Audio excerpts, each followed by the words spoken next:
Olá, eu sou Magela e essa é a segunda temporada de Diálogos sobre Ciência e Natureza, um projeto da ONG Grupo Brasil Verde e do Grupo de Pesquisa em Áreas Protegidas, que tem por objetivo resgatar, registrar e eternizar a história da conservação da natureza e da ciência no Brasil. Hoje temos a honra de receber uma referência do jornalismo ambiental brasileiro, Dal Marcondes, fundador da agência Envolverde. Dal é um dos pioneiros na cobertura de temas socioambientais com profundidade, responsabilidade e visão de futuro. Jornalista graduado pela Escola de Comunicação e Artes da Universidade de São Paulo, a USP, mestre em modelos de negócios em jornalismo digital e pós-industrial pela Escola Superior de Propaganda e Marketing e especialista pelo Programa de Pós-Graduação em Ciência Ambiental da USP.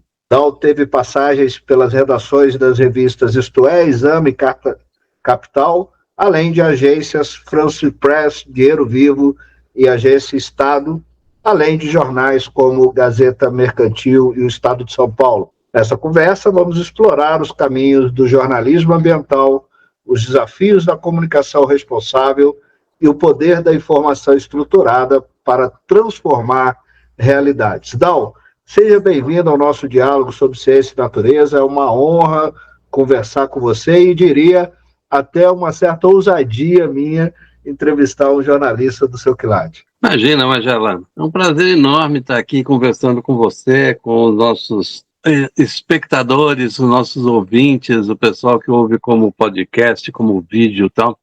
Eu acho que a gente tem, quando a gente chega no tempo de trabalho que a gente tem, né, Magela, você, eu, a gente tem a obrigação de conversar, né? Bacana. E principalmente registrar essa história, né, Dal? Porque a gente, assim, eu costumo dizer que as pessoas devem tentar não reinventar a roda. As rodas que já estão inventadas estão aí para serem usadas, né? A gente já passou por essa fase de inventar roda, então agora a gente pode ajudar as pessoas a não precisarem ter essa mão de obra de ficar inventando roda por aí. Bacana. Então, vamos começar resgatando um pouco da sua origem. Como um jornalista chega e se interessa pelas pautas ambientais? Isso ocorreu na década de 90, se eu não me engano, ou um pouco antes? Como foi isso?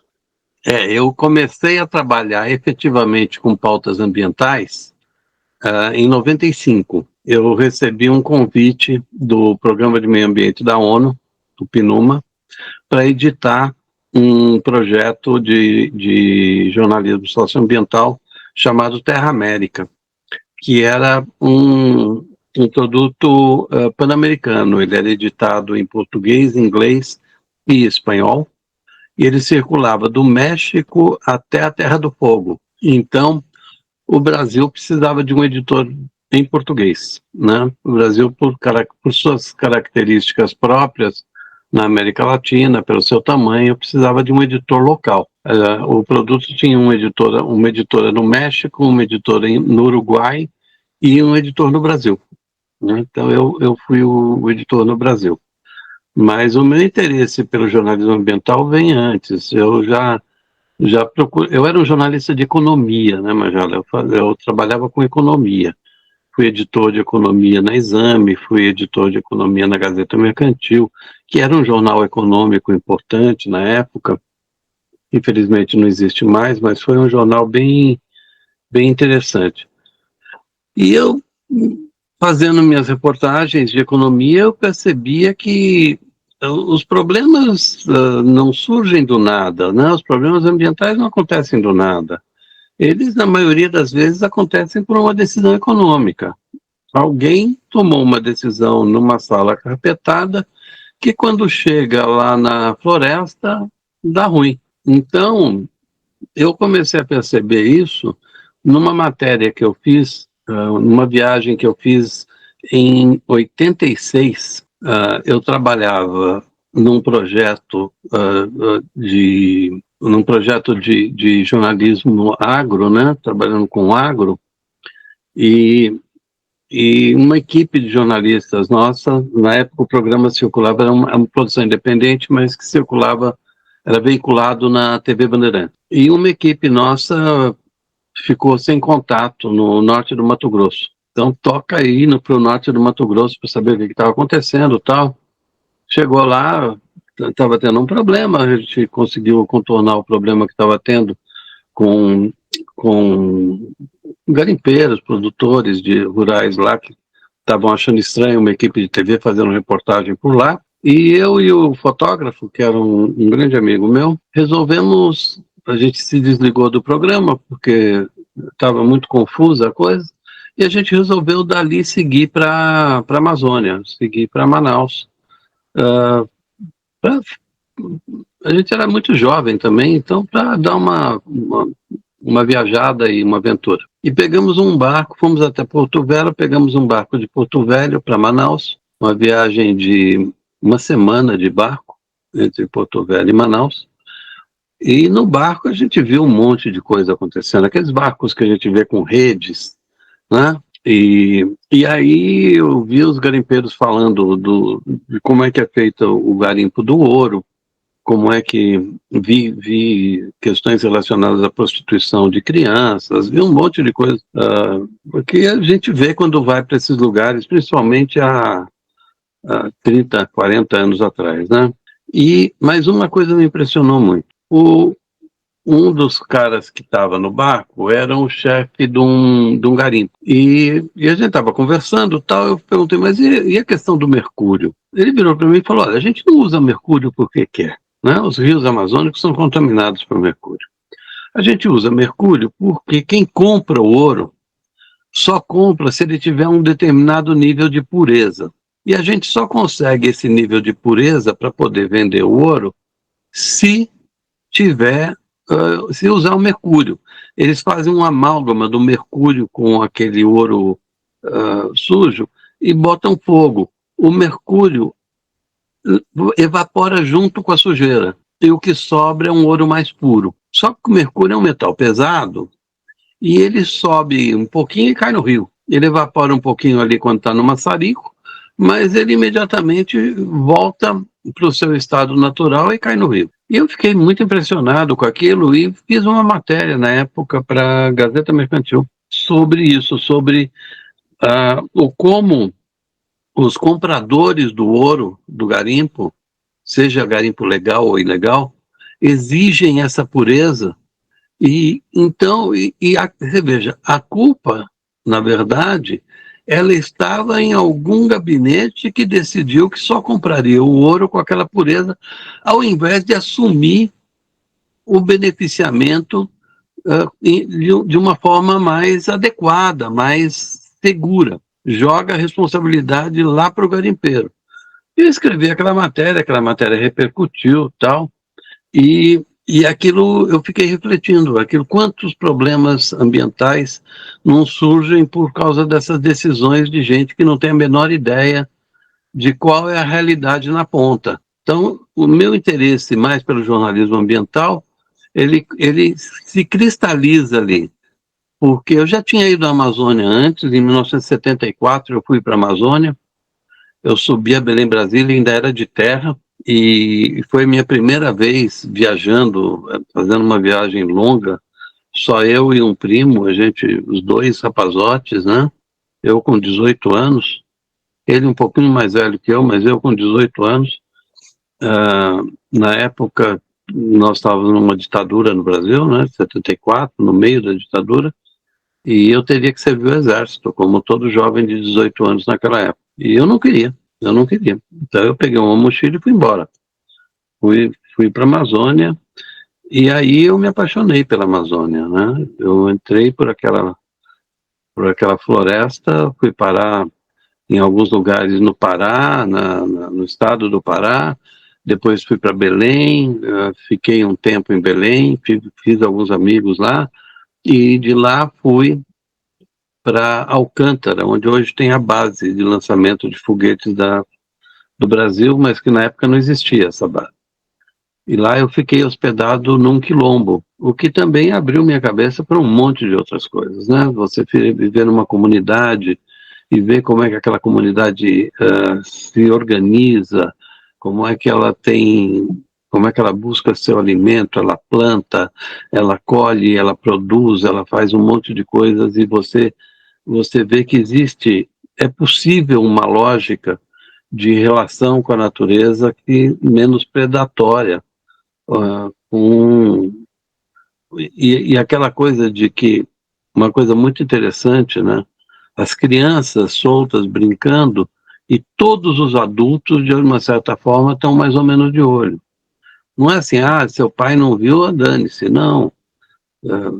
Todos os adultos, homens, mulheres, ficam mais ou menos de olho se tem algum risco, alguma coisa que pode oferecer. Isso acontece também nas comunidades indígenas, né? A comunidade é responsável pelas crianças, a comunidade é responsável pelos idosos, sabe? Não é uma coisa responsável unicamente de um núcleozinho familiar, tal. Aquilo meio que mudou a minha forma de ver o mundo, Angela, porque para mim era um outro planeta, né? Eu saí de São Paulo, morava, meus avós, eu ficava muito na casa deles ali na Pompeia, eu morava em Higienópolis, e, sabe, você imagina um garoto em 74, um garoto de classe média de São Paulo, capital, saindo do seu habitat e se enfiando sozinho, num tempo que você não tinha celular, você não tinha como falar com ninguém. Você entrou naquilo, teve até algumas cenas engraçadas, por exemplo, quando eu estava indo de São Luís para o Maranhão, de Belém para o Maranhão, para São Luís, tinha um lugar que tinha uma ponte que tinha caído, bem na divisa do estado, a ponte caiu. E aí a gente ficou, todo mundo desceu do ônibus, e a gente ficou ali parado num bar de moças da vida, para não dizer outra coisa, ali na esquininha, ali esperando chegar um outro ônibus de São Luís que ia nos levar. E, rapaz, eu fiquei com dor de dente. Eu falei, putz, e agora? Como é que eu vou fazer? Ficar com dor de dente nesse fim de mundo, né? Aí uma das meninas chegou para conversar, tal. Eu falei, eu estou com dor de dente, aqui não tem dentista. Tem dentista sim. Aqui tem, a rua era um T, era a estrada e uma rua que saía da estrada. Você desce a rua aqui, a penúltima casa é a casa do dentista. Aí eu fui. Cheguei lá, olhei pela janela, o cara estava numa cadeirinha pedalando um equipamento de dentista a pedal, que é uma coisa ainda dos anos 30, dos anos 20, qualquer coisa assim. Um equipamento de dentista a pedal, que o dentista pedalava para fazer a broca girar. Eu olhei e falei, nossa, bom, mas eu estou aqui, ele é dentista e tal. Aí esperei, ele me atendeu tal. Não, tudo bem tal, eu vejo aí o que é. Olhou e falou, olha, eu posso arrancar ou posso tirar. Estava obturado, tirar a obturação, depois lá em São Luís você se vira. Eu falei, tá bom, então tira a obturação tal. Ele me deu um copo daqueles americanos de cachaça. Falou, então bebe aí. Era anestesia. Eu, pau, mandei um... E aí conversando, perguntei, e aí, o que você está fazendo aqui? Porque o cara, obviamente, não era dali, né? Ele falou, não, eu sou do Rio de Janeiro, sou carioca tal. Já estou aqui há 12 anos. Falei, é? O que você veio fazer aqui? Eu dei um mau passo na vida lá no Rio e briguei com o cara e o cara morreu. No meio da briga, o cara caiu, bateu a cabeça e morreu. E eu não queria matar ele, mas ele morreu. E aí eu fugi para cá, cheguei aqui, o dentista que era dono dessa cadeira tinha morrido. E eu cheguei, e eu sou dentista, e tinha gente precisando de dentista aqui, e eu fui ficando, e o povo aqui cuida de mim, tem galinha, tem comida, tem não sei o que, tal. A vida vai indo, a cachaça é boa, porque eles que tinham uma produção de cachaça ali perto, e eu fui ficando e nunca mais voltei para o Rio. E é aquelas histórias, cara, você encontrar numa cidadezinha do tamanho de três quadras no máximo. E eu sei que eu dali fui embora, fui para São Luís, e depois de São Luís fui para Alcântara, e lá em Alcântara eu fiquei nesse quilombo. E segui viagem, passei um tempão viajando e tal, voltei para São Paulo e fui fazer faculdade de jornalismo. E quando eu fui fazer faculdade de jornalismo, eu fui fazer porque o que eu queria era contar histórias. Contar essas histórias, sabe? As histórias que o Brasil tem e que não necessariamente são boas ou ruins, são as nossas histórias. E a Amazônia é um espaço humano. A gente olha para a Amazônia e vê aquela mancha verde no mapa do Brasil. Eles sempre colocam, eles desenham o mapa e colocam aquela mancha verde lá na região da Amazônia. Só que lá tem gente, tem muita gente. E tem gente de todo tipo. Tem garimpeiro, tem bandido, tem indígena, tem ribeirinho, tem gente que está lá trabalhando para outras empresas de engenharia, de aba 4. É um mundo muito diferente do que a gente vê aqui no nosso sudeste, sul e sudeste especialmente, né? E só que eu tinha uma ideia de que tudo se resolvia pelo lado da economia na época. E eu acabei indo. O meu primeiro emprego formal em grande imprensa foi na revista Isto É, e eu tinha um editor que hoje é autor de novela, que é o Valcir Carrasco. E eu costumo dizer que o Valcir me ensinou a escrever, né? O cara exigia qualidade no texto absoluta. Então, eu, de um moleque que saiu da faculdade escrevendo do jeito que dava, eu passei a ser um cara que escreve direito, né? E depois eu fui trabalhar num jornal chamado DCI, onde eu trabalhei com um outro grande jornalista, que era o Aloysio Biondi, e por um acaso era muito amigo de outro grande jornalista chamado Washington Novaes. E o Washington é um cara que eu me apaixonei por ele assim à primeira vista. O Washington era brilhante, né? O Washington tinha uma cultura enorme, tinha um sotaque goiano maravilhoso, né? E ele fazia essa conexão entre economia, meio ambiente e sociedade, povos originários, de uma forma maravilhosa, de uma forma incrível.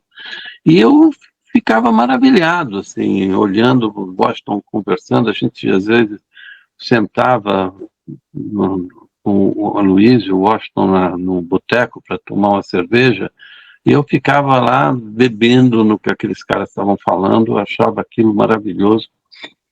E fomos amigos, eu e o Washington, até o fim da vida dele. Mas ali eu achei que eu tinha entendido que a questão era econômica, né? Que a questão principal era uma questão econômica. E segui carreira durante mais de 20 anos no jornalismo econômico. Eu comecei minha carreira em 1980 na grande imprensa e só fui trabalhar efetivamente com jornalismo ambiental em 95. Mesmo assim, saí da Agência Estado só em 98, né? E aí começou uma outra vida. Eu queria explorar um pouco mais essa transição, Dal, porque ela se dá num momento histórico onde essas duas coisas não dialogavam, né? A década de 80 e 90, a gente ainda estava discutindo, sobretudo no Brasil, se desenvolvia economicamente ou se era possível conservar a natureza. Quer dizer, um discurso que hoje em dia parece impensável, mas na década de 80 e 90 isso ainda era muito forte, né? Havia uma contradição no discurso, né? Era ou um ou outro. Isso. E profissionalmente, como isso impactou na sua própria atuação profissional? Você sair do lado A e para o lado B? Não, eu já tinha uma atuação meio focada na área ambiental, mesmo quando eu estava, por exemplo, na revista Exame. Eu me lembro de uma cena que eu entrei numa sala de pauta, uma reunião de pauta. Os editores se reuniam para decidir o que ia ter na próxima edição, né? E quando eu entrei, alguém virou e falou: lá vem o Dal com as pautas alfacinhas, ou seja, as pautas verdinhas, né? Por quê? Porque eu tentava já enfiar coisa ambiental em tudo que eu fazia, entender qual era o impacto ambiental em tudo que eu fazia. Às vezes dava, às vezes não dava, né? A coisa era mais complexa. Quando teve a Rio 92, a coisa ficou um pouco mais fácil, porque a Rio 92 foi no Brasil e, e surgiram vários colegas que começaram a se interessar pelo tema também, né? Gente muito boa, gente que está por aí até hoje, né? A Dani Chiaretti, que está no Valor, tem o pessoal da minha geração, teve o nosso querido amigo Vilmar Berna, né? Então, a gente já tinha algumas pessoas, você não estava mais sozinho, vamos dizer assim. Apesar de sermos poucos, aquela brincadeira que cabia numa Kombi, né? Mas a gente não estava sozinho, a gente se reunia, tal. Em, em 90, aí em 95, eu trabalhava na Agência Estado, e na Agência Estado eu tive uma sorte, né? O Grupo Estado estava, na época, começo dos anos 90, tentando entender o que é a internet. Como todo mundo. No início dos anos 90, todo mundo queria saber o que é a internet, para que serve e tal. E isso me possibilitou viajar para diversos países ao redor do mundo. Eu fui parar na Coreia, fui parar em vários países europeus, aqui na América Latina, para conhecer projetos de internet, o que jornais estavam fazendo com a internet.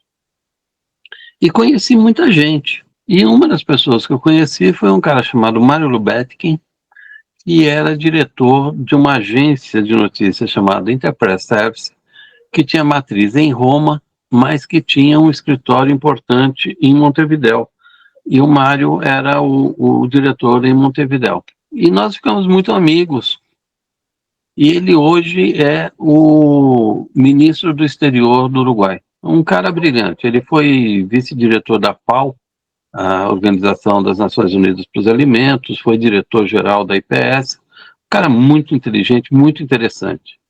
E ele estava em Nova York porque o PNUMA, a IPS sempre teve uma ligação muito grande com as Nações Unidas. E o PNUMA queria fazer uma publicação sobre meio ambiente pan-americana, que circulasse em todos os países da região do América Central, Caribe e América do Sul. E se acertaram lá, conseguiram uma grana do Banco Mundial, e alguém virou e falou: mas a gente precisa de um editor no Brasil. Ele me telefonou. A gente está precisando de um editor no Brasil, tal. E ele nem tinha pensado em eu mesmo ser o editor, porque ele sabia que eu tinha um emprego, eu tinha um bom emprego na época, aliás, eu tenho até saudade daquele salário. Mas quando ele me explicou qual era o projeto, que era um suplemento mensal, um tabloide de 16 páginas, só sobre meio ambiente e temas socioambientais, eu falei: Mário, não tem essa, eu vou ser o editor. E aquela história quando passa um cavalo selado, você senta em cima, né? Você pula em cima. Eu pulei nesse cavalo e fiquei nele, acho que, cara, bastante tempo, de 95 até 2012. A gente ficou editando. Então, isso foi a origem do meu primeiro trabalho direto com jornalismo ambiental. Eu fiquei na Agência Estado até 98 ainda, fiquei mais um tempo fazendo as duas coisas, mas isso foi a origem também da Envolverde. Chegou uma hora que eu falei: não dá, eu não consigo mais fazer as duas coisas, eu tenho que escolher, e eu escolhi criar a Envolverde. Bacana. Eu quero falar da Envolverde, mas antes, eu queria aproveitar a sua experiência de bastidor, desses amigos tantos especiais que você citou, né? O Washington Novaes, se eu não me engano, faleceu há pouco tempo, porque a gente estava ainda prevendo, a gente estava ainda tentando entrevistá-lo também. Mas, pegando essa fase da ditadura, Dal, que a gente viu algum avanço na área, na pauta ambiental no Brasil, né? Você acha que a ditadura tolerava mais as pautas ambientais, sobretudo na imprensa, do que outros temas, e isso possibilitou que a gente tivesse uma transição importante de mobilização social na década de 70 e 80 para as pautas ambientais do Brasil? Mais ou menos, Magela. Tinha algumas coisas que eram toleradas, outras que não eram toleradas. Eu te cito o exemplo do Randal Marques. Randal também faleceu há pouco tempo, acho que há 3 ou 4 anos, mais ou menos. Randal era uma pessoa incrível também, um jornalista maravilhoso e se dedicava às pautas ambientais. Randal foi, eu acho, posso estar errado, mas eu acho que o Randal foi o primeiro grande jornalista ambiental que dedicava somente a pautas ambientais na imprensa brasileira, no Jornal da Tarde. E o Jornal da Tarde era um jornal diferente também, né? Ele tinha uns espaços grandes para meio ambiente, cultura, tanto que a SOS Mata Atlântica nasce lá dentro, né? Ela nasce de uma iniciativa dentro do Jornal da Tarde e da Rádio Eldorado, lá com os mesquitas, né? O Randal foi perseguido, foi muito perseguido pelas matérias que ele fez em Cubatão, né? Você deve lembrar daquele período que Cubatão era considerada a cidade mais poluída do planeta. E a gente teve, nos anos 80, uma crise de crianças anacéfalas, nascendo sem cérebro, em Cubatão. E depois a gente teve os grandes incêndios, o incêndio da Vila Socó, que até hoje não se sabe quantas pessoas morreram, porque a temperatura chegou a tão alta, mas tão alta, que as pessoas foram vaporizadas. Então, até hoje, não se tem ideia de quantas pessoas realmente morreram naquele incêndio da Vila Socó, e são contadas aos milhares, né? Então, e o Randal mergulhou naquilo a fundo e trouxe aquilo do jornal. O jornal publicou, né? E não era só o repórter fazer, o jornal tinha que ter a coragem de publicar. O jornal publicou e o Randal passou a ser muito perseguido pela ditadura. Ele teve muitos problemas. Ele teve muitos problemas por conta da atuação dele como um jornalista de ponta nessa área e apontando as mazelas do processo econômico, do processo industrial, né?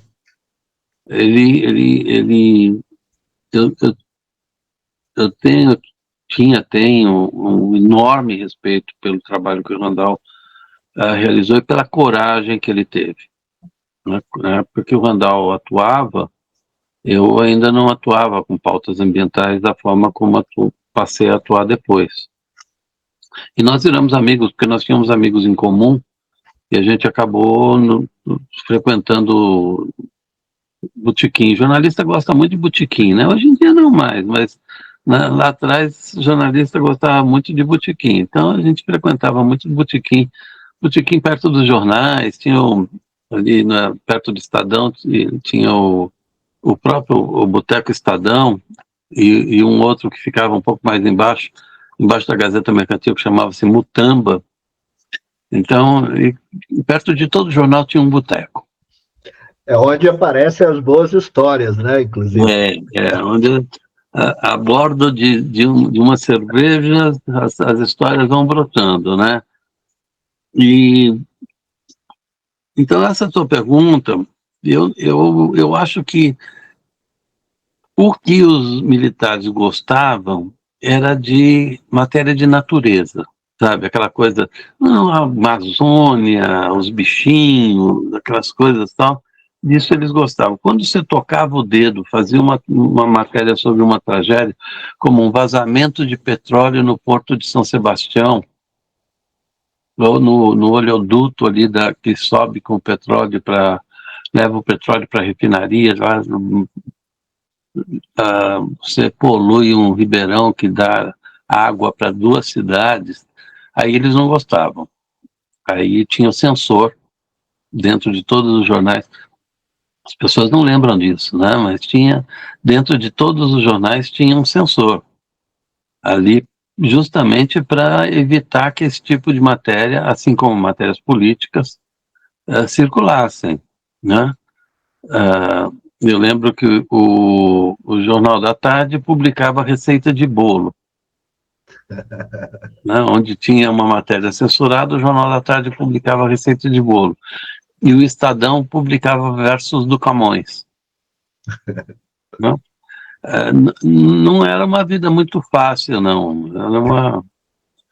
Mas não, tudo bem. A gente conseguiu. Teve baixas, né? Agora mesmo está completando 50 anos da morte do Herzog. Vladimir Herzog, jornalista, editor da revista Visão e editor de jornalismo, diretor de jornalismo da TV Cultura. Né? O Herzog não era qualquer um, ele era um expoente do jornalismo. Né? E, no entanto, isso não o protegeu de ter sido espancado até a morte. Né? E por estupidez, né? E por estupidez, porque tem uma coisa que... Eu já ouvi essa frase várias vezes, não sou capaz de dizer a origem, mas para mim é verdade. No caso da ditadura, eu tinha mais medo do guarda da esquina do que dos generais, porque você empodera a estupidez, e o cara se acha autoridade, e faz o que quer, e depois percebe-se depois que ele matou uma personalidade, uma coisa, né?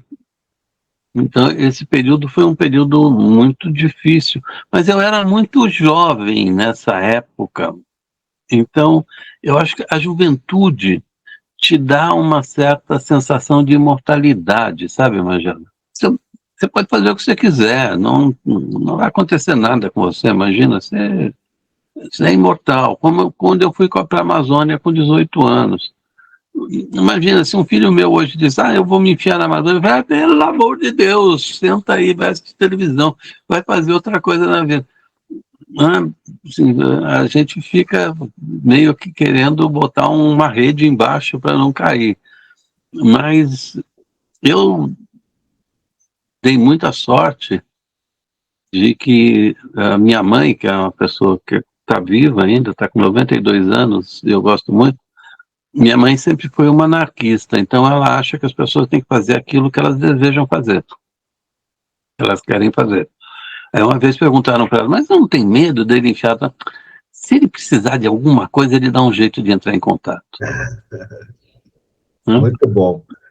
Dal, você citou e lembrou bem Cubatão. Né? Cubatão era você acha que Cubatão era um exemplo muito, muito claro dessa contradição? Você citou que uma cidade mais poluída do mundo, suspeita de crianças nascendo sem cérebro, e é bom lembrar que tinha um PIB maior que o próprio Brasil, né? Era uma contradição muito clara disso, dessa época? Era, sem dúvida, era. Em 1972, a gente teve uma conferência, a primeira conferência das Nações Unidas sobre meio ambiente aconteceu, na verdade, em 72 e não em 92. As pessoas fazem muita confusão disso, não foi em 92, 92 foi a segunda. Em 72, em Estocolmo, na Suécia, teve a primeira. E o Brasil foi representado por um ministro, que eu agora não vou me lembrar o nome. Em algum momento eu posso lembrar, mas agora não vou me lembrar, que ele se levantou lá e disse, vocês podem mandar toda a sua poluição para o Brasil, porque nós queremos no desenvolvimento. poluição era sinônimo de desenvolvimento. Era verbete de dicionário. Poluição igual desenvolvimento. Então, Cubatão era visto como um mal necessário pelo governo, e não se mitigava. A população que se ferrasse. Não tinha aquela questão de, não, vamos dar um jeito de não acontecer, não jogar, não poluir, nada. O povo que se danasse. Inclusive, a maior parte da população de Cubatão vivia em palafitas. Você tinha a cidade, o núcleo urbano um pouco mais organizado, mas o entorno eram palafitas. Até hoje, Magela, eu morro de medo de que se revolva o leito daqueles rios de Cubatão. Porque o que deve ter de metal pesado e porcaria decantada naquele leito de rio é um negócio maluco, né? Então, Cubatão era isso, era uma coisa. Outra coisa que aconteceu na época, a Serra do Mar começou a deslizar, a montanha, a floresta da Serra do Mar, a Mata Atlântica, começou a deslizar e formar aqueles clarões na serra. Quem vai pela Anchieta ou pela Imigrante, subindo ali a serra, né? A muralha, que é a Serra do Mar, via aqueles clarões da mata acontecendo. Tanto que na segunda metade da década de 80, foi feito um mega projeto de reflorestamento da serra naquela região, com lançamento de sementes por helicópteros, desenvolveram um gelzinho que a semente ia dentro de uma bolinha de gel e o helicóptero jogava aquilo pela mata para poder reflorestar. Deu certo. Em certa medida, deu certo. Foi uma tecnologia inventada no Brasil por algum biólogo ou botânico que eu não me lembro mais quem foi. Eu li isso. Quem me mostrou esse projeto, na época, foi um amigo meu que é arquiteto paisagista, e na época eu estava trabalhando no Instituto Florestal em São Paulo, e ele falou, cara, olha aqui, que legal isso aqui, que inventaram, vamos jogar isso aqui lá na Serra do Mar. E que bom. Mas também teve a reviravolta tecnológica, né? Cubatão hoje é uma cidade considerada uma cidade, uma situação modelo em administração ambiental. Está perfeito? Não. Não tá. Você sabe que eu me lembro dessa história vendo um Globo Repórter do helicóptero jogando sementes. Eu lembro disso. Talvez tenha sido um dos primeiros vídeos sobre conservação que eu assisti. Isso está muito marcado na minha cabeça. E Cubatão tem muitas histórias interessantes, né? Não sei se você está acompanhando. Os Guarás estão repovoando o sul do Brasil. Sim. E a partir de uma população solta em Cubatão, né? O que é uma história muito interessante, porque é tudo que a gente ensina na sala de aula que não daria certo e deu certo, né? Pois é. A natureza nos surpreende nesse aspecto, né? E não é só Guará. O Guará é o lado mais visível, né? Mas você tem primatas, você tem uma série de outros animais da fauna da Mata Atlântica ali, da fauna de como é que chama ali, daquele território híbrido ali entre floresta, mata, litoral. Estuário, você está falando? Do estuário. A mata de estuário e tal, ela está bem recuperada, né? Tá muito bem recuperada. Agora, o que os militares gostavam mesmo era do Amaral Neto, né? Amaral Neto, o repórter, que saía com aviões fazendo reportagens, mostrando a Amazônia de cima, mostrando tudo de longe, falando do Brasil, porque o pano de minha pátria e não sei o quê. E era isso. O que tinha na época Eu aprendi muito com eles, como estudante, eu frequentei muito esse circuito, era o que a gente chama hoje de mídia de resistência, né? Movimento, mulher, Co-Jornal lá no Rio Grande do Sul, que eram mídias democráticas, mídias que lutavam pela democracia. Essas mídias ensinaram muito para o que hoje a gente tem no jornalismo ambiental. Porque essas mídias, elas foram de uma coragem imensa, né? Começa com o Pasquim lá no Rio de Janeiro, depois o Movimento em São Paulo, a editora Arte e Comunicação, que fazia um jornal-livro com livros que não eram editados pelas grandes editoras de livros, então textos que eram textos malditos eram editados pelo jornal-livro, e situações esdrúxulas, situações estranhíssimas. Algumas das melhores revistas publicadas naquela época foram publicadas por empresas. Eu tenho 2 casos que são emblemáticos. A revista O Bondinho, que era bancada pelo Pão de Açúcar e distribuída nas lojas do Pão de Açúcar, e na redação só tinha comunista, né? Era o editor do Bondinho, se não me engano, era o Sérgio de Souza, que criou um monte de coisa por aí. Sérgio de Souza, Narciso Calili, o Roberto Freire, o psicanalista, o psiquiatra, trabalhava lá. É o pessoal que saiu da Realidade.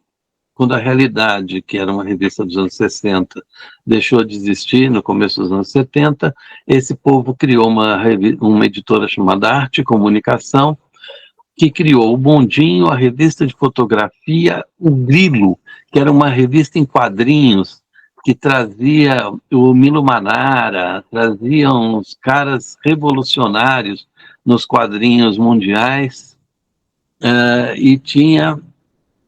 Bom, e por sorte, meu padrasto estava nesse grupo. Meu padrasto chamava Silvio Sena, e ele foi o editor da revista de fotografia, que eu me lembro hoje, até hoje, a primeira edição foi uma fotógrafa maravilhosa. Cara, minha memória para nomes anda horrorosa. Eu estou vendo a capa, estou vendo a coisa aqui, mas daqui a pouco eu lembro. E eu consegui um emprego de office boy na revista, na editora.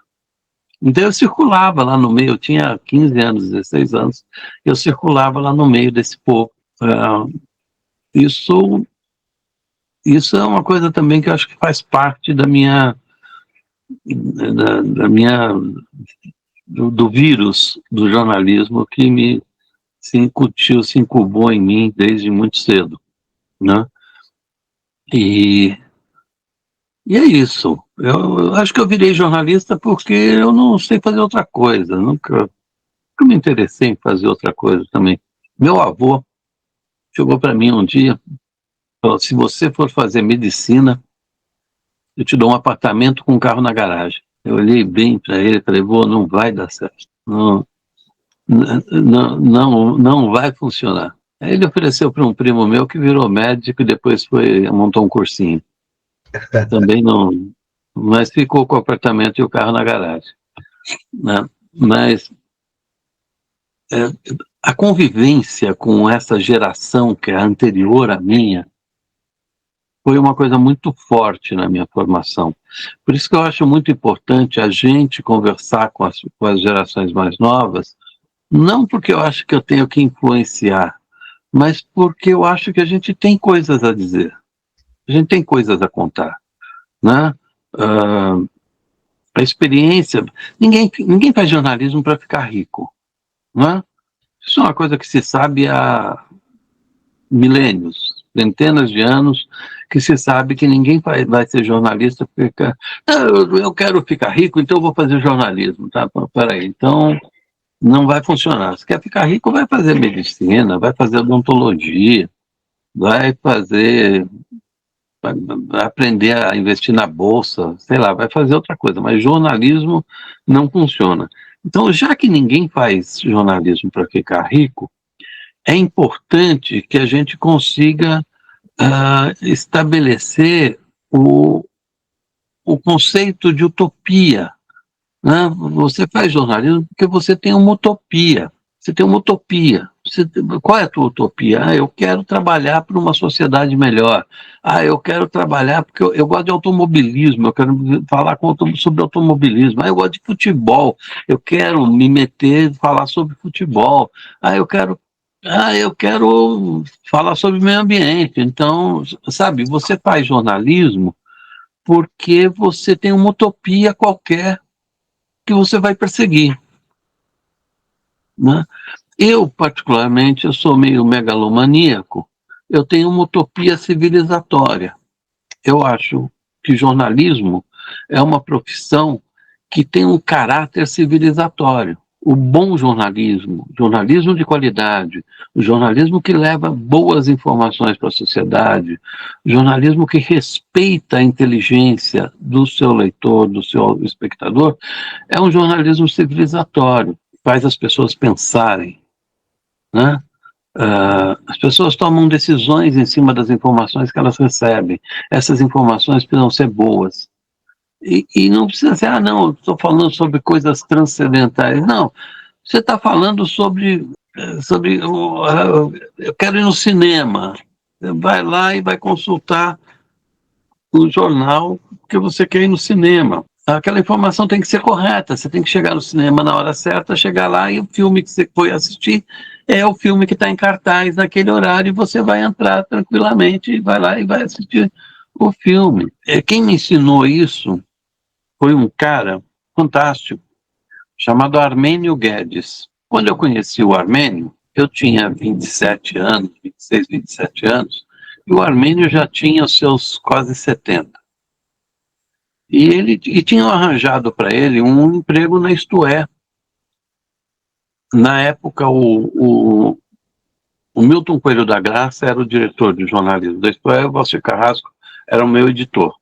E o Armênio trabalhava na editoria do Valcir, que era uma editoria de artes e variedades. E, para você ter uma ideia de quem foi Armênio Guedes, ele foi o secretário particular do Prestes, do Luiz Carlos Prestes. Ou seja, o cara era uma sumidade.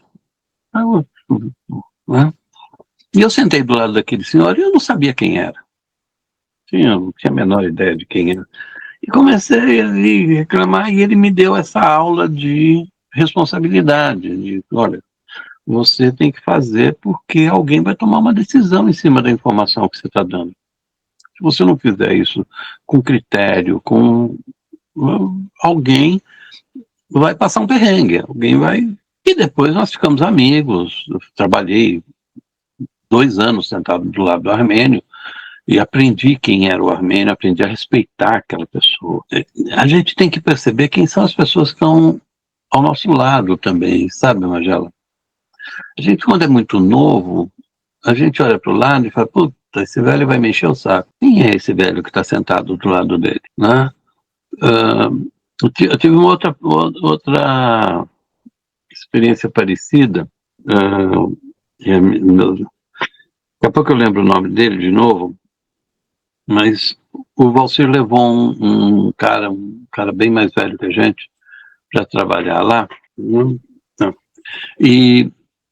E o cara é alcoólatra, ele bebe, você vai encher o saco, não sei o que e tal. E aí, depois eu descobri que aquele cara foi o cara que criou um jornal no Rio de Janeiro chamado Lampião da Esquina, que foi a primeira mídia gay do Brasil. Primeiro jornal que deu voz à população, à comunidade gay no Brasil, numa mídia. E que foi injustamente acusado de... Ele tinha uma menina de rua que estava sempre pedindo esmola para ele, sempre pedindo esmola. Um dia a menina estava doente e ele pegou e levou ela no médico, cuidou dela.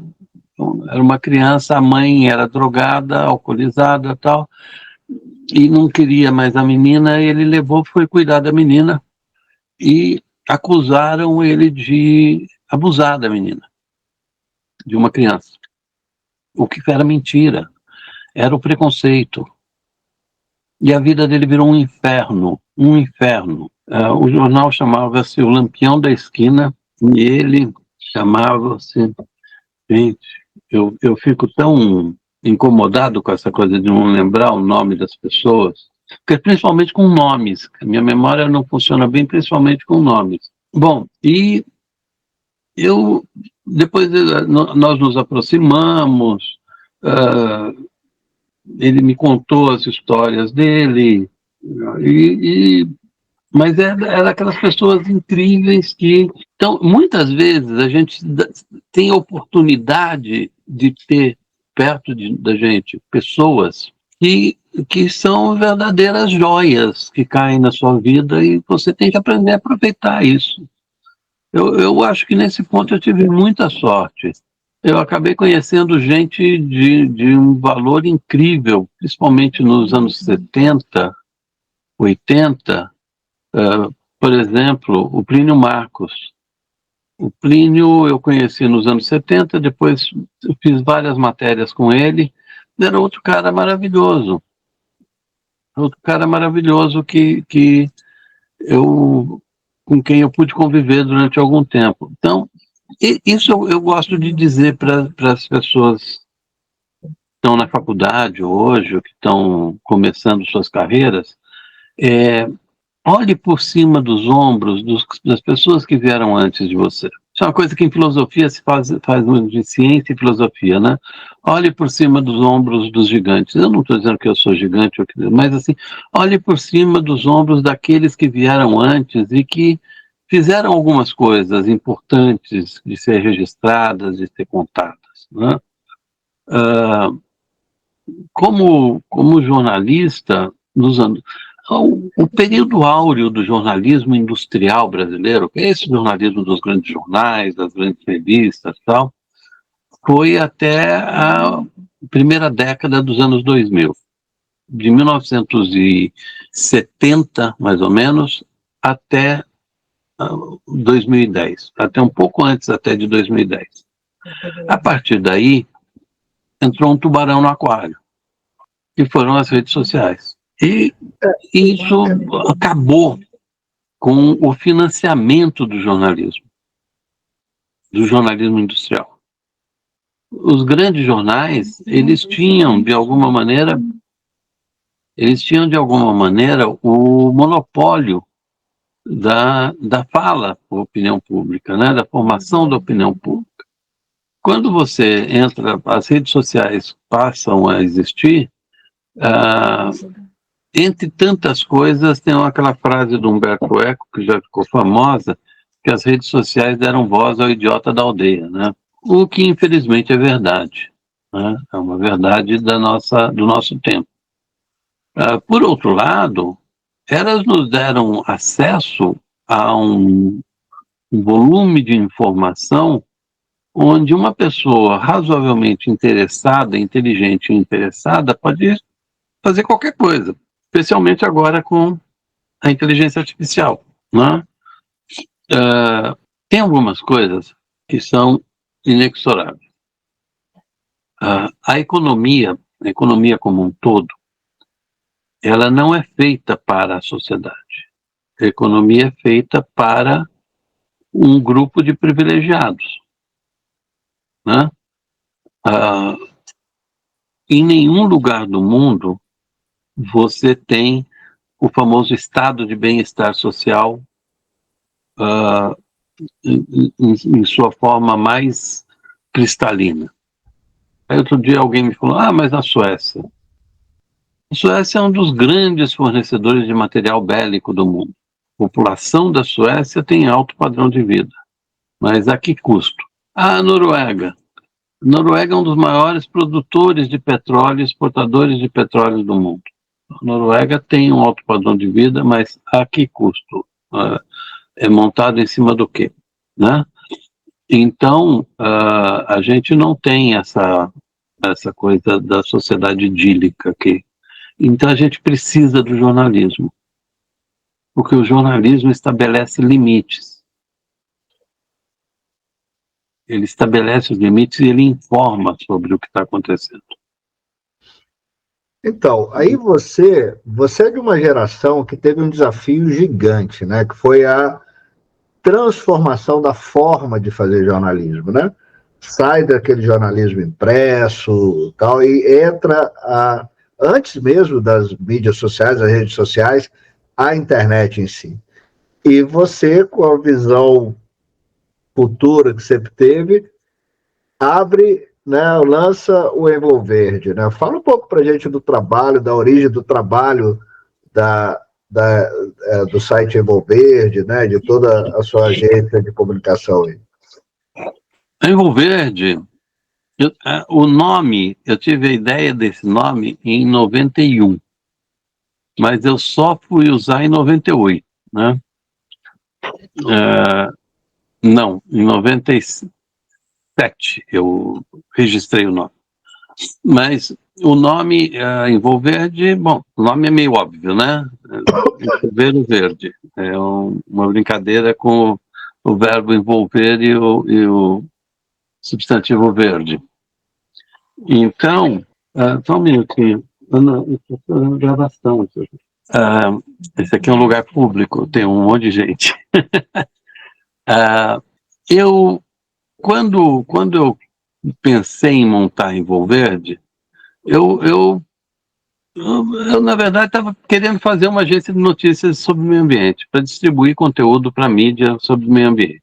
Teve um amigo meu, que é um grande amigo meu até hoje, que era jornalista econômico, tinha trabalhado comigo em alguns lugares.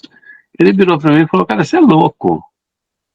Você vai largar uma carreira de jornalismo econômico? Na Agência Estado eu já era executivo, estava responsável por projetos e tal, e para fazer uma coisa ligada a jornalismo ambiental em 1995, Magela, eu virei e falei: cara, o que eu posso fazer? É aquela coisa, tem uma oportunidade aí, eu vou tentar, pode não dar certo.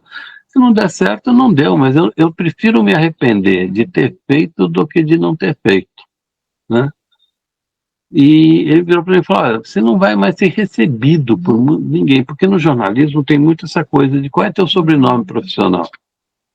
Se você liga para alguém, um executivo, eu sou editor,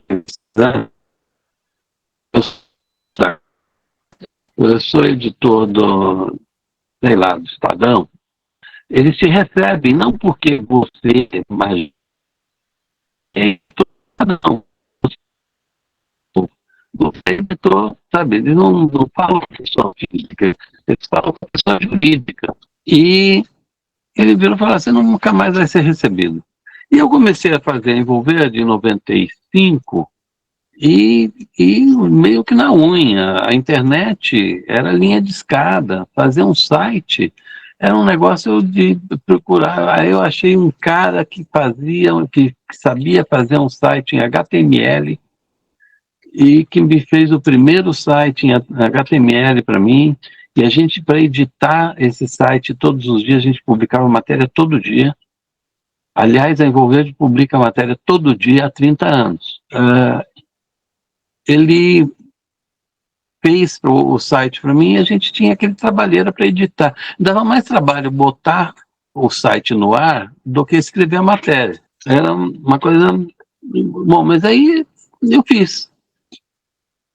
E as pessoas começaram a ver aquilo e achar legal, achar interessante, achar importante.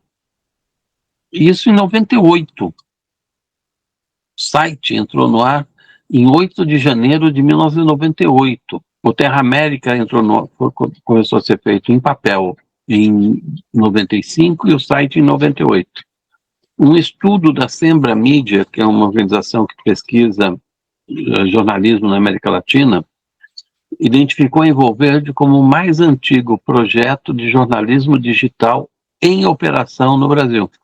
Teve outros, mas que continuam em operação a Envolverde. As pessoas dizem, você encontrou um modelo de negócio? Não, eu sou teimoso. Eu sou muito teimoso. Pessoas à minha volta dizem, mas você vai continuar? Eu vou continuar sim. E vou, e vai dar certo, eu vou fazer, e eu vou fazendo. E a gente já formou aqui, Magela, mas, olha, eu não tenho o número exato de cabeça, mas certamente mais de 30 bons jornalistas que trabalham com o meio ambiente e que estão trabalhando por aí.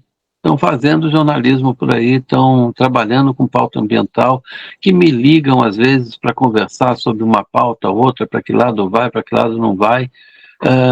Então, a transição, teve duas transições ao mesmo tempo. Uma é do jornalismo econômico para o jornalismo socioambiental. E a segunda foi do jornalismo industrial, ou seja, das coisas impressas e feitas no papel, para a internet. Foram duas transições importantes. E a internet, eu tive a sorte de trabalhar na Agência Estado num período em que a agência estava pesquisando internet. Então eu aprendi muito sobre internet mais cedo do que a maioria das pessoas. E eu me lembro que dentro da agência, quando falava internet, os editores mais velhos saíam iam parecer assim, quando você voou uma barata no meio das pessoas, voou uma barata, sai todo mundo correndo para todo quanto é lado. A internet era barata voadora, ninguém queria saber da internet. E eu levantei a mão, falei, olha, eu quero. A oportunidade passou na minha frente também, eu falei, eu quero saber, quero ver como funciona, quero entender, e fui pesquisar a internet, e fui trabalhar com a internet. Eu tive um dos primeiros 500 e-mails privados do Brasil. Não tinha muito para quem escrever, né? Mas eu tinha um e-mail. Então, eu acho que naquele momento eu percebia e via que eu não tinha outra coisa para fazer, eu tinha que fazer isso. Isso era o que estava acontecendo, né? Quando eu olho hoje em volta, tem um monte de coisa que eu não entendo, que eu não sei o que é, não sei como funciona, acho bonitinho, interessante e tal, mas IA mesmo eu só sei usar muito mal e porcamente a IA para me ajudar a trabalhar com textos, assim. A IA é muito boa para tirar entrevista, sabe? Entrevista gravada, você joga na IA, ela tira a entrevista para você, coisa que a gente fazia na unha um tempo atrás. Mas eu acho que as pessoas não têm que ter medo da inovação, porque você só pode ter medo de algo que você realmente, de alguma maneira, entenda. Se a inovação, se é uma tecnologia, se é uma coisa que pode melhorar ou piorar a sua vida, você tem que dar um jeito de entender como é que aquilo, o que aquilo representa, né? Mas eu trabalhei em outras coisas também, Magela. Eu fui consultor, por exemplo, esse foi um trabalho que eu gostei muito, apesar do patrão não ser muito boa gente. O Fundo Vale, que é um fundo de financiamento socioambiental da Vale, me contratou para dar treinamento para profissionais de comunicação de organizações, de ONGs, que atuam localmente no território da Amazônia. Eles apoiam lá, na época, eles apoiavam umas 60 ONGs em vários lugares da Amazônia e tal. E essas ONGs tinham assessores de imprensa, basicamente, né? E o meu papel era fazer reuniões desse povo todo, e eu ia dar aula de comunicação, ajudar eles a entender como transformar aquela informação que eles estavam tirando do coração da Amazônia numa notícia de interesse para um jornal, para uma mídia, para um site, para alguma coisa. E muitos desses hoje estão super bem colocados por aí, fazendo trabalhos para grandes ONGs, mas começaram lá nas ONGs pequenininhas. E eu adorava fazer isso. Adorava. Era uma coisa que eu adorava fazer. Como jornalista, a única coisa que eu fui por muito pouco tempo, não gostei de ser e dei um jeito de pular fora, foi assessor de imprensa. Eu fui assessor de imprensa da Telesp, a Companhia Telefônica de São Paulo, durante exatos 6 meses. E 6 meses depois eu recebi um convite para ir editar uma revista, eu falei, dei tchau pro pessoal, falei, estou indo. Eu me lembro que, aí também um amigo meu, que vai largar um emprego numa estatal, um cargo de gerente de comunicação de uma estatal, para editar uma revistinha, não sei aonde. Eu falei, bom, estou indo, aliás. Eu tive um emprego também, lá no comecinho dessa carreira toda, um dos primeiros empregos que eu tive, eu fui bancário. Trabalhei na Caixa Econômica do Estado de São Paulo. Fui concursado, entrei concursado na Caixa. Fiquei lá por 9 meses, uma gestação. Depois de 9 meses, a minha gerente da agência, a minha agência era no bairro de Pinheiros, chegou para mim e falou, não, a gente tem a gente vai promover algumas pessoas aqui e você vai ser promovida a subgerente. Eu lembro que eu olhei para ela, o nome dela era Dona Leni. Falei, Dona Leni, quanto ganha um subgerente? Aí ela falou um número que agora eu nem lembro mais, porque 78, isso, começo de 78.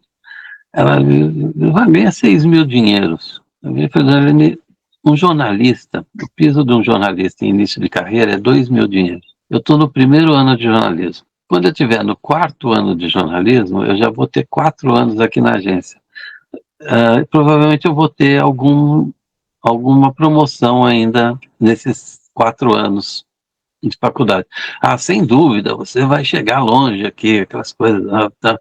Eu falei, bom, se eu hoje não consigo, como jornalista, alcançar o salário de hoje, daqui a 4 anos é que eu não vou conseguir. Então, como eu quero muito ser jornalista, e se eu começar a ganhar esse dinheiro, eu não vou ser capaz de abandonar, eu prefiro nem ganhar e me demitir. No dia da promoção, eu me demiti. Porque, Magela, a gente... Eu não sou nenhum herói, não. É uma coisa assim de... Os meus amigos, eu tinha um grande amigo que trabalhava comigo nessa mesma agência, entrou lá ao mesmo tempo que eu, era uma pessoa brilhante, muito inteligente, o Luiz. O Luiz ficou lá até se aposentar, acabou se aposentando pelo Banco do Brasil, porque a Caixa foi incorporada ao Banco do Brasil. Era um alcoólatra, deprimido, e morreu antes dos 60 anos. Não é o que eu quero para a minha vida, né? As pessoas pensam muito no imediatismo, né? Eu vou fazer isso agora porque agora é olha só, tá, mas onde isso vai te levar? Quais são os caminhos que isso te abre? Ou quais são os caminhos que isso te fecha, né? O grande milagre da existência é a sua vida, é a vida. O que a gente fizer dela é o nosso legado. Eu conheço muita gente que tem uma vida muito interessante sem sair de casa. Por quê? Porque escreve livros, escreve peças de teatro, produz coisas e faz... E você vai ver o cara... Eu me lembro sempre do Júlio Verne. Você sabe que o Júlio Verne escreveu A Volta ao Mundo em 80 Dias, escreveu As Aventuras do Capitão Nemo, Viagem ao Fundo do Mar, escreveu um monte de livros que falava do mundo inteiro e ele nunca saiu de Paris. Ele nunca botou o pé para fora de Paris. Então, não é que você tem que se aventurar pelo mundo para ser alguém ou para fazer alguma coisa. Não, você tem que ser alguém que você mesmo respeite. Porque essa é a coisa mais importante, você tem que se respeitar. Você tem que dizer, não, eu estou aqui porque eu quero estar aqui. Eu vou lá porque eu quero ir lá. Eu vou fazer isso porque eu quero. Porque isso vai me tornar uma pessoa mais feliz comigo mesmo e não com o outro. Pode não dar certo? Puta, a quantidade de coisa que eu fiz que não deu certo, cara. O ano passado mesmo eu perdi 80 mil reais num projeto que eu fiz com a Valverde e tal, que eu achei que ia ser babá. Oficialmente eu fali. Tive que arranjar mais dinheiro para cobrir o buraco. Mas me arrependo disso? Não, não me arrependo. Às vezes eu paro e falo, puta, eu podia ter feito outra coisa com essa grana ao invés de ter enfiado ela nesse buraco. Mas eu vou ficar chorando esse leite derramado, que já não dá mais para recuperar? Não, agora eu estou partindo para outra. Nesse momento, eu tô começando a trabalhar em 3 livros. Eu te disse que eu sou meio megalomaníaco, né? Eu começo a trabalhar em 3 ao mesmo tempo. Também eu não sei qual deles vai realmente virar um livro até o fim, mas eu vou mergulhar neles. Então, Magela, eu não sei, eu estou falando um monte de coisas, não sei se tudo isso interessa do jeito que eu estou falando, mas... Eu acho que você está trazendo alguns insights muito além dessa experiência e ensinamento de vida extremamente importante, mas você trouxe alguns insights interessantes. Hoje, para você viajar pelo mundo, você precisa sair de casa mesmo, né? Não. A gente tem tudo acessível aí. Mas não parece uma contradição? Eu acho que nós estivemos juntos recentemente numa mesa redonda no Congresso Nacional de Meio Ambiente, e o tema era um pouco isso, né? Não parece uma contradição a gente ter esse avanço tecnológico todo, que nos permite esse acesso de informação, mas como lidar com a qualidade desse excesso de informação? Eu tenho conversado muito com colegas professores, por exemplo, e uma das coisas que é consenso é que a qualidade dos alunos, por exemplo, caiu muito, né? Essa facilidade da gente acessar a informação aparentemente não se traduziu numa geração mais crítica ou mais com maior qualidade de discernimento. São conjecturas que eu queria que você analisasse. Isso não é uma contradição, de certa forma? Isso é uma contradição por óbvio, né? Assim, se a gente olha para de uma certa forma geral para a juventude, para as pessoas, até a faixa aí dos seus 30 anos, 30 e poucos anos, e há muito desinteresse pelo conhecimento, pela ciência, pela cultura, né? O que eu me pergunto, Magela, será que isso não foi sempre assim?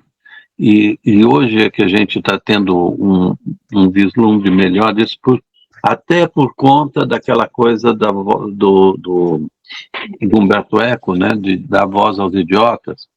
Olha, pra você ter uma ideia, quando eu entrei na faculdade de jornalismo, nós éramos 40 alunos, 20 de manhã e 20 à noite, 20 no período da manhã, 20 no período da noite. 40 alunos que entraram na faculdade de jornalismo na USP em 78. Fizeram vestibular em 77 e começaram em 78. Na metade do curso, uma parte foi para publicidade, um pedaço foi para editoração e tal. Sobraram no curso de jornalismo 22 alunos, né? Seguiram no curso de jornalismo. Hoje, 50 anos depois, eu identifico 6 que realmente viraram jornalistas. O resto foi fazer outra coisa. Foi de tudo. Você pode imaginar, o resto foi fazer outra coisa. Esses 6 se dedicaram ao jornalismo. Viveram de jornalismo. Né? Então, você veja, eu acho que isso aconteceu, e eu estava na USP. Não era qualquer faculdade, era supostamente uma faculdade de uma elite, até uma elite econômica, né? Então eu acho que a gente tem uma diferença uma diferença de classe mesmo, sabe? E que não é uma diferença econômica, porque a gente está acostumado com aquela literatura marxista que fala das classes econômicas. Tem o operariado, você tem o lumpen, o operariado, você tem a classe média e você tem os capitalistas, os ricos, tal, né? Isso é econômico. Mas você tem uma diferença de classes cultural, de pessoas que não têm o menor interesse pela cultura, que não estudam, não gostam, e tem raiva de quem estudou. Isso está muito próximo, nas redes sociais isso está muito claro.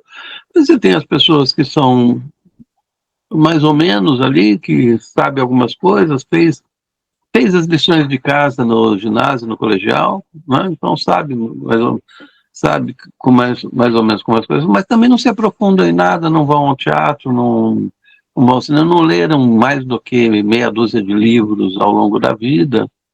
Não?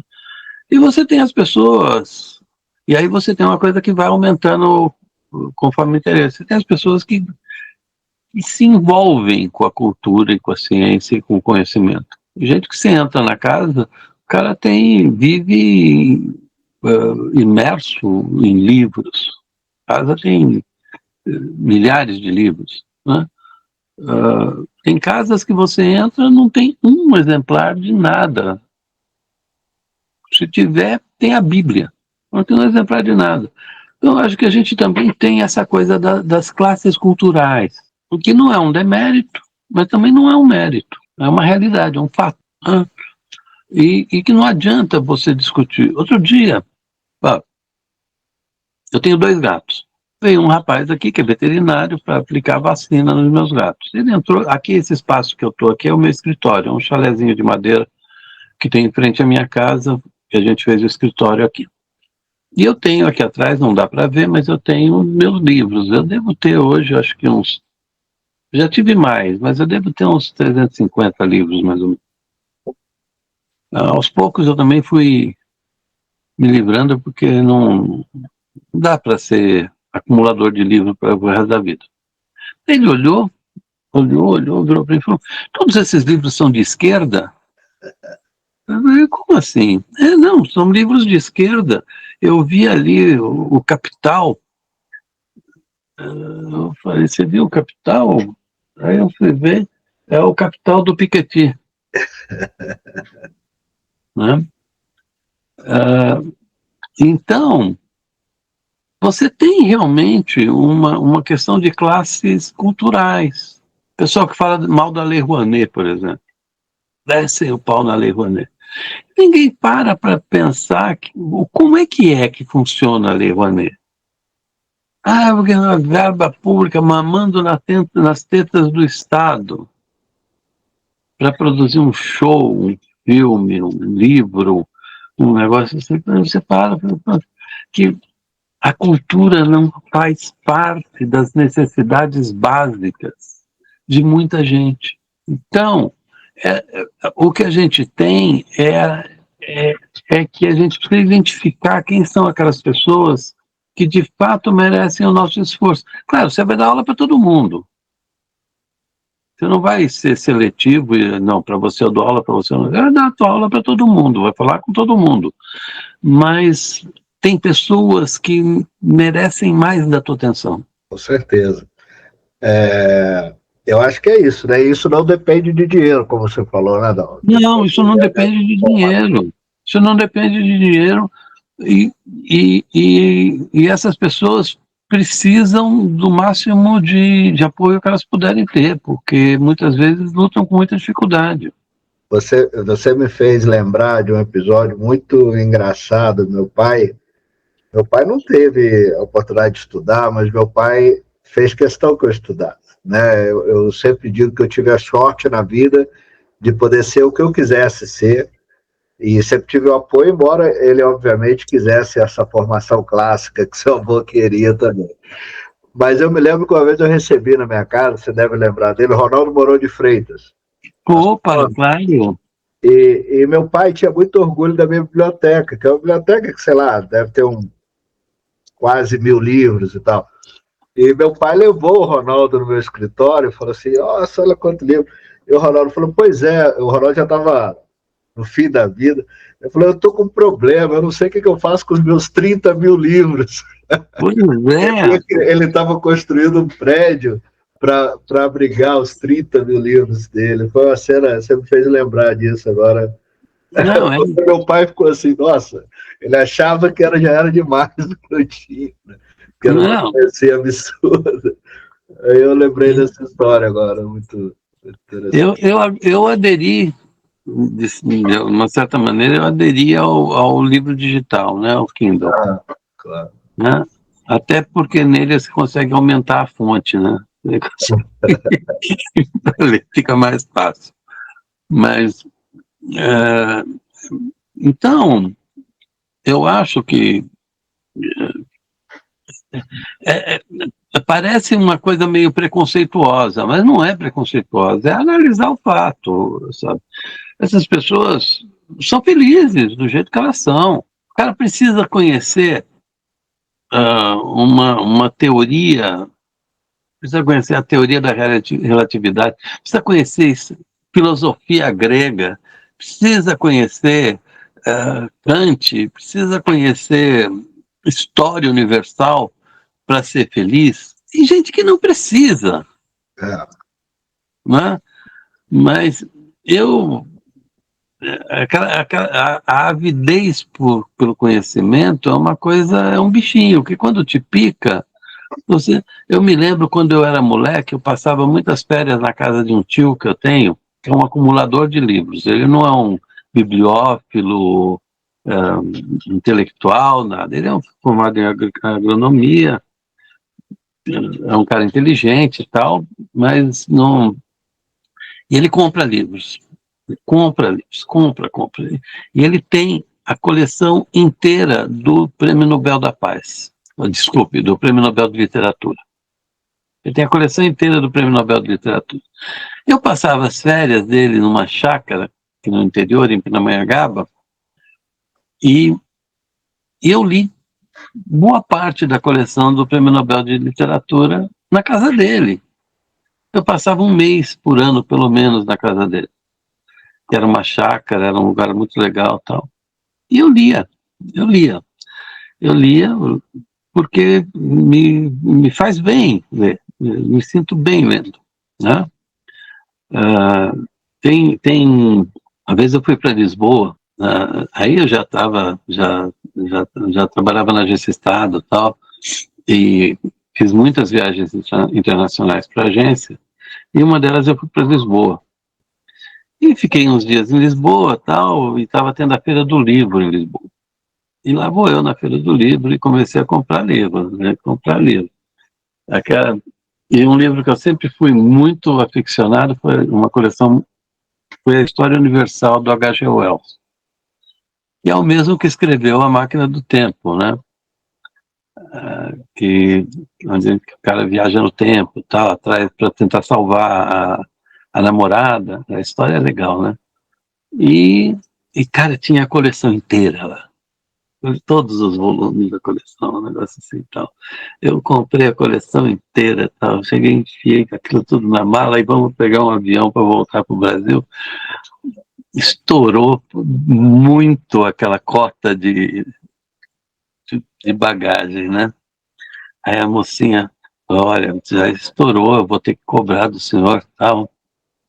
E era uma puta grana, eles cobram...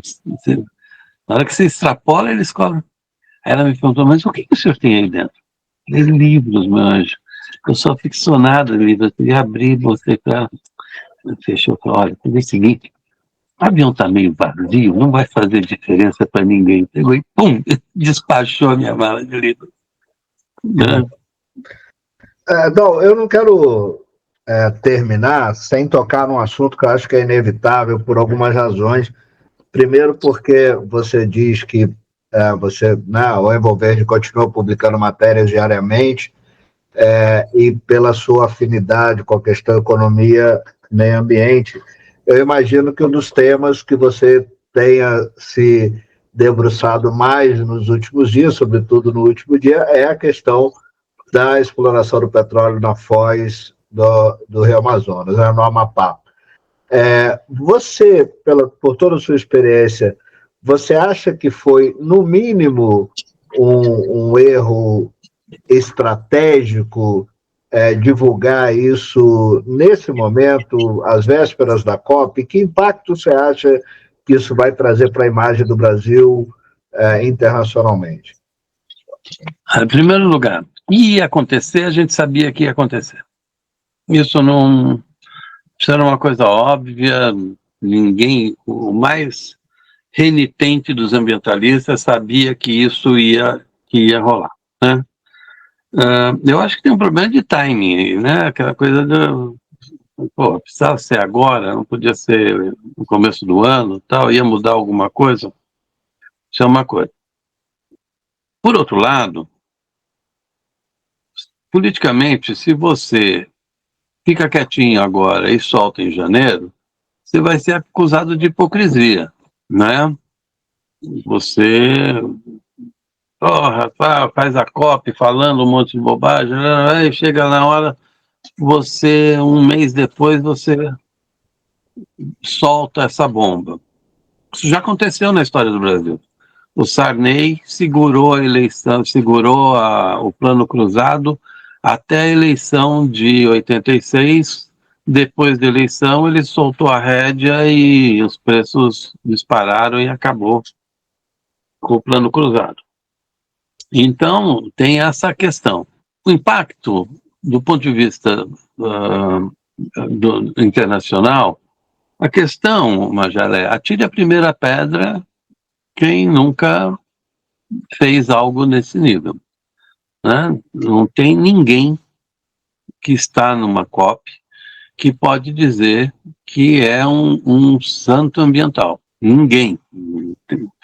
Então, do ponto de vista dos chefes de Estado, das delegações, vai ter uma fofocada tal, mas não muda nada. Não muda nada, né? Eles vão tomar as decisões que eles tiverem que tomar, os acordos. Qualquer acordo que for feito nessa COP já está sendo negociado há anos, né? Então é só saber quais são os passos efetivamente que vão ser dados agora. Eles já sabem de onde vem, onde está e onde querem chegar. Então eles estão só negociando a velocidade da caminhada, né? Vai ter que parar com combustível fóssil? Vai, né? Tem uma frase de um santo, que agora que é a questão de nomes, que ele tem uma oração que diz, que ele orou para Deus, diz: Deus, faça-me uma pessoa pura e casta, mas não agora. Santo Agostinho. Santo Agostinho. Né? Que é isso aí, faça-me uma pessoa pura e casta, mas não agora. Deixa eu queimar mais um pouquinho de petróleo por algum tempo. Porque a questão do petróleo hoje não é uma questão ambiental, é uma questão financeira. Questão absolutamente financeira. Para todos os países, né?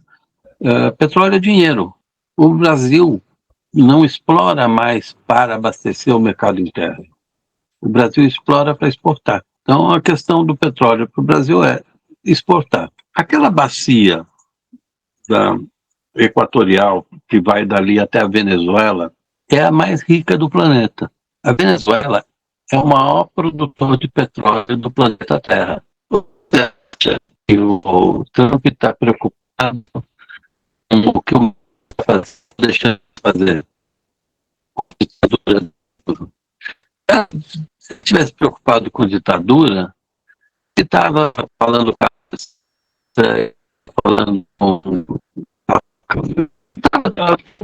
o que mais tem ditadura é escolher para o saco. Tudo porque tudo está em cima da maior rede de petróleo. O Brasil tem um argumento agora. Esse poço é um poço de pesquisa. É um poço de prospecção. Saber se realmente chega até o Brasil. chega até lá. Há quem diga que chega e há quem diga que não chega. Então, o país precisa saber se chega ou não chega. Se vai fazer mal para a reputação do Brasil, os ambientalistas vão falar mal até cansar. Meu querido amigo André Trigueiro já desceu o pau. Eu concordo com tudo que ele disse. O Brasil precisa explorar essa reserva? Não, não precisa. O Brasil precisa desse petróleo? Do ponto de vista energético, não, não precisa. Mas o Brasil tem um problema de caixa. O Brasil tem um problema sério de caixa. E esse problema de caixa do Brasil não vai se resolver nem que ali tenha a maior quantidade de petróleo do planeta, porque este problema chama-se finanças, o mercado financeiro. 30% de tudo que se produz no Brasil, juros, de tudo que se produz no Brasil é esterilizado porque vai para o sistema financeiro internacional. Não vai nem para o sistema financeiro nacional, vai para o sistema financeiro internacional. Taxa de juros do Brasil é uma das maiores do mundo e todo mundo quer aplicar em títulos públicos da dívida brasileira. Então, isso torna muito fácil o Brasil emitir títulos da dívida e isso vira uma bola de neve. Até que chegar ao ponto de que isso vai ficar impagável, que é o que os Estados Unidos estão hoje. Os Estados Unidos têm um pacote de títulos da dívida no planeta que é absolutamente impagável, então eles não podem deixar que o dólar seja a moeda de transação internacional e eles precisam que todo mundo continue comprando títulos da dívida americana para poder, títulos do Tesouro americano para poder rolar essa dívida deles. Então, tem um livro do Ladislau Dobor, que é um cara que eu respeito muito, economista, que fala da era do capital improdutivo. Né? Aliás, eu fiz uma entrevista com o Dobor faz 3 dias. E ele diz, olha, não tem jeito, porque o mundo produz o suficiente para dar uma renda de R$40 mil para cada família de 4 pessoas no planeta. Só que isso está concentrado, então você tem 1% da população bilionária do planeta detém 50% da renda planetária, enquanto 99% fica com 50%, sendo que desses 50% ainda tem mais a classe média que detém uma quantidade maior de renda e os pobres que são praticamente metade da população mundial. São 3 bilhões de habitantes, 3 bilhões e meio de habitantes num planeta que tem 8 bilhões e meio de gente que passa fome, que não tem acesso à saúde, não tem acesso à educação, não tem acesso à cultura, não tem acesso a nada daquilo que nós de classe média bem resolvida, consideramos direitos universais. Né? Então, nós podemos ter uma classe média global de R$40 mil por mês para cada família de 4 pessoas. O Ladislau fez a conta, bonitinho, ele é bom de conta. Mas você não vive bem com R$40 mil por mês e mais 3 pessoas na tua família para sustentar? Claro que vive. Todos nós viveríamos muito bem, mas é uma questão de governança e apropriação da riqueza. Grande visão. Nós temos que resolver isso. Essa é uma questão que nós vamos ter que resolver ao longo dos próximos... Eu espero que ainda nesse século, né?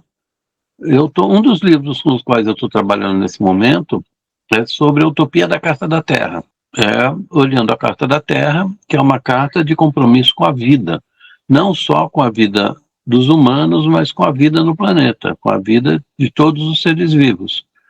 E é uma coisa que nós humanos abandonamos. A gente acha que a vida que importa é a vida humana e a vida de alguns humanos, não de todos. E que os animais e tudo mais foi feito para nos servir, desde que não nos incomodem, a gente deixa viver. Mas se eles estiverem vivendo num lugar que a gente quer construir um prédio de 25 andares, então a gente se livra deles. Então, eu não sei, Magela, eu acho que a gente tem que ter uma utopia para viver. Tem aquela música do Cazuza, né? Ideologia, quero uma para viver. E eu acho que a gente está na fase, a gente já passou da fase da ideologia e agora a gente está na fase da utopia. A gente precisa de uma utopia para viver. E nesse momento eu estou me apegando muito à utopia da Carta da Terra, estou realizando um estudo e tal, espero até o final do ano que vem lançar um livro sobre os indicadores de desenvolvimento e a utopia da Carta da Terra. Muito bom, Dal, sempre produtivo, pensando em coisas novas. Parabéns aí pelo trabalho. Quero te agradecer muito a sua gentileza. A gente está conversando aqui quase há 2 horas já. É uma pena que a gente não esteja num bar tomando uma cerveja. Acho que ia ser muito mais profunda e agradável. Mas, enfim, espero que você tenha gostado. Espero ter essa chance ainda de tomar uma cerveja com você e aprofundar mais a história.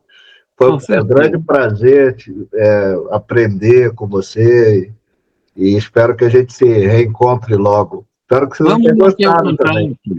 Vamos manter o contato, vamos fazer alguma coisa junto, montar um grupo de pessoas para fazer um seminário, uma conversa sobre futuro. Eu acho que a gente tem que discutir o futuro, tem que mostrar para as pessoas que o futuro pode ser um bom lugar para se viver, sabe? No futuro vão viver pessoas que eu amo. Minhas filhas, meu neto, meus sobrinhos, eu tenho mais netas da minha mulher, tem um monte de gente que eu amo que vai viver no futuro. O futuro tem que ser um bom lugar para viver, né? As pessoas pensam muito no aqui e agora, né? Muito imediatista, no presente. Ou no máximo no que vai fazer até o mês que vem, ou o ano que vem. Não, a gente tem que saber como é que o planeta vai estar daqui a 100 anos. Por quê? Daqui a 100 anos, meus bisnetos estarão vivos. E o ser humano tem uma característica, ele ama a sua descendência, mesmo que ela ainda não tenha nascido, né? Meu neto está com 9 anos, um dia ele vai ter um filho. Eu vou amar aquele filho, vou achar o maior barato, meu bisneto tal, se eu estiver vivo, eu vou adorar brincar com ele no parquinho. Então, a gente não pode se comportar como se o mundo fosse acabar quando a gente morre. Eu vou morrer, você vai morrer, tá? Mas vai ficar a gente. Pessoas que você ama vão seguir em frente. Porra, vamos entregar para eles um balde de merda e uma pá? Não, não é isso, né? A questão não é essa. Vamos ver se a gente consegue, pelo menos, resolver os problemas que a gente criou, que a nossa geração criou. Muito bom. Não, muito obrigado, cara. Boa, terminamos com essas reflexões tão importantes para o futuro da humanidade, né, e dos nossos filhos. Obrigado mesmo. Tomara que tenha sido agradável para você, como foi para mim. Não, eu que te agradeço a oportunidade. Muito bom mesmo. Bacana. Gente, esse foi mais um diálogo sobre ciência e natureza. Não deixe de acompanhar nosso canal, ver as outras entrevistas e curtir aí essa raridade dessas reflexões que nós tivemos nesse encontro. Nos vemos na próxima semana com mais um convidado ou uma convidada. Grande abraço aí.